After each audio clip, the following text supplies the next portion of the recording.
ओम नमो भगवते वासुदेवाय नमः।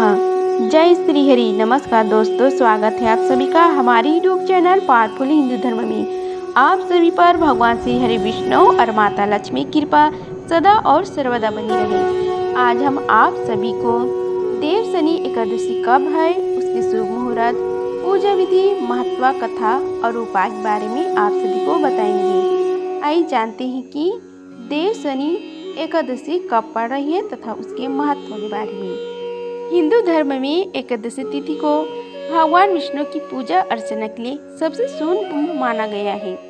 इस दिन दान, उपासना, उपवास व अन्य शुभ कार्य करने से प्रभु की असीम कृपा मिलती है। यही नहीं, देवी लक्ष्मी का आशीर्वाद भी साधक पर बना रहता है। यह व्रत प्रत्येक महीने की कृष्ण और शुक्ल पक्ष की 11वीं तिथि पर रखा जाता है, परंतु आषाढ़ मास के शुक्ल पक्ष की एकादशी तिथि इस सभी में बेहद खास है। पंचांग के मुताबिक आषाढ़ शुक्ल एकादशी पर देव शनि एकादशी का व्रत रखा जाता है। इस दिन से चतुर्मास का प्रारंभ भी होता है, जिसमें भगवान विष्णु जी 4 माह के लिए योग निद्रा में चले जाते हैं।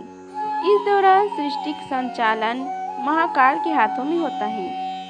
इसी कारण श्री हरि योग निद्रा में होते हैं तथा शादी, विवाह, मुंडन समेत अन्य शुभ कार्य करने की मनहानि होती है। आइए जानते हैं इस साल यह व्रत कब रखा जाएगा। इस साल आषाढ़ मास के शुक्ल पक्ष की एकादशी तिथि की शुरुआत 5 जुलाई को शाम 6:58 पर होगी। वहीं इस तिथि का समापन 6 जुलाई को शाम 9:14 पर है।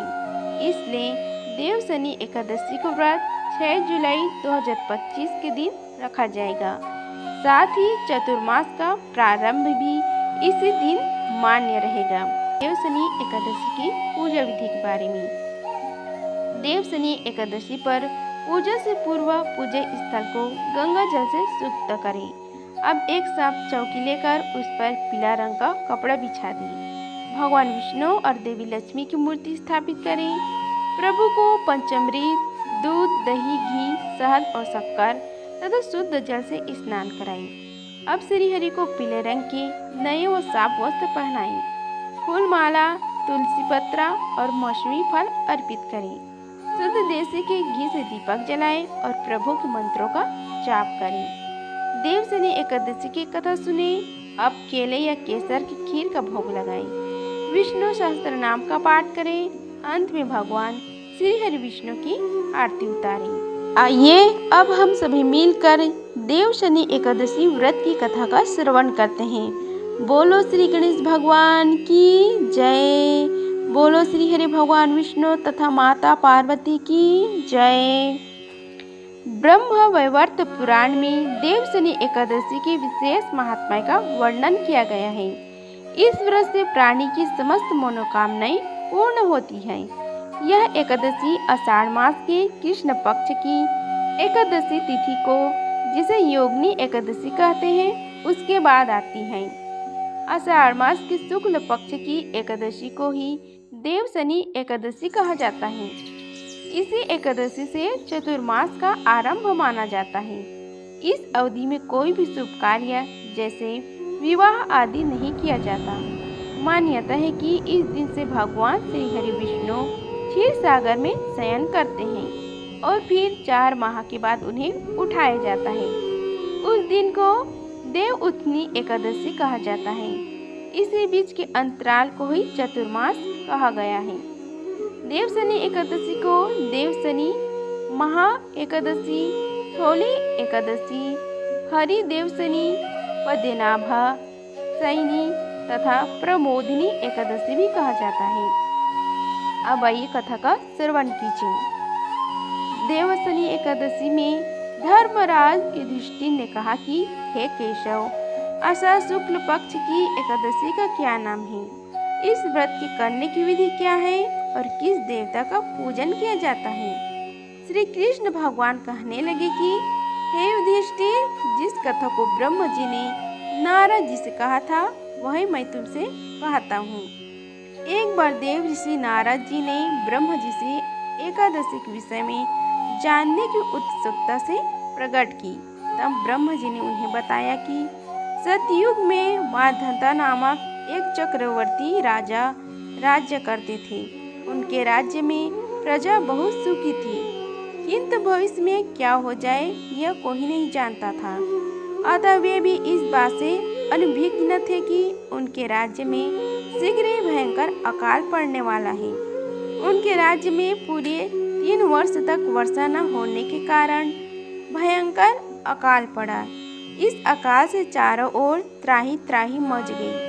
धर्म पक्ष के यज्ञ, हवन, पिंडदान, कथा, व्रत आदि में कमी हो गई। जब मुसीबत पड़ी तो धार्मिक कार्यों में प्राणी की रुचि कहाँ रह जाती है। प्रजा ने राजा के पास जाकर अपनी वेदना की दुहाई दी। राजा तो इस स्थिति को लेकर पहले से ही दुखी थे। वे सोचने लगे कि आखिर मैंने ऐसे कौन सा पाप कर्म किया है जिसका दंड मुझे इस रूप में मिल रहा है। फिर इस कष्ट से मुक्ति पाने का कोई साधन करने के उद्देश्य से राजा सेना को लेकर जंगल की ओर चल दिए। वहाँ विचरण करते करते एक दिन में ब्रह्मा जी के पुत्र अंगिरा ऋषि के आश्रम में पहुँचे और उन्हें सत्संग प्रणाम किया। ऋषिवर ने आशीर्वाद, उपार्चना, कुशल क्षेम पूछा। फिर जंगल में विचरने वह अपने आश्रम में आने का प्रयोजन जाना। तब राजा ने हाथ जोड़कर कहा कि हे महात्मा, सभी प्रकार से धर्म का पालन करता हुआ भी मैं अपने राज्य में दुर्भिक्ष का दृश्य देख रहा हूँ। आखिर किस कारण ऐसा हो रहा है? कृपया इसका समाधान करें। यह सुनकर महर्षि अंगिरा ने कहा कि हे राजन, सब युगों से उत्तम यह सतयुग है। इसमें छोटे से पाप का भी बड़ा भयंकर दंड मिलता है। इसमें धर्म अपने चारों चरणों में व्याप्त रहता है। ब्राह्मण के अतिरिक्त किसी अन्य जाति को तप करने का अधिकार नहीं है, जबकि आपके राज्य में एक शूद्र तपस्या कर रहा है।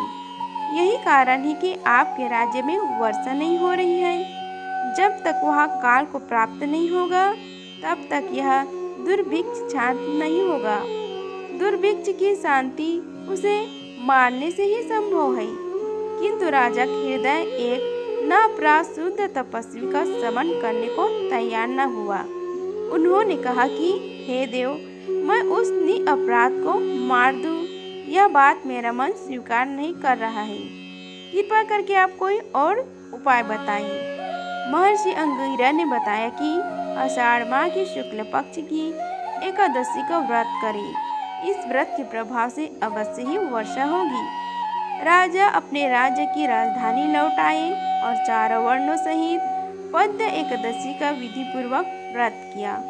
व्रत के प्रभाव से उनके राज्य में मूसलाधार वर्षा हुई और पूरा राज्य धन धान्य से परिपूर्ण हो गया। ब्रह्मवैवर्त पुराण में देवशनि एकादशी के विशेष महात्म्य का वर्णन किया गया है। इस व्रत से प्राणी की समस्त मनोकामनाएं पूरी होती है। इस प्रकार देवशनि एकादशी की कथा समाप्त हुआ। बोलो श्री हरि भगवान विष्णु की जय। अगर आप सभी को यह वीडियो अच्छी लगी होगी तो वीडियो को लाइक कीजिए, चैनल को सब्सक्राइब कीजिए और कमेंट बॉक्स में जय श्री हरि लिखिए। धन्यवाद। मिलते हैं अगले वीडियो में, तब तक के लिए जय श्री राधे कृष्णा।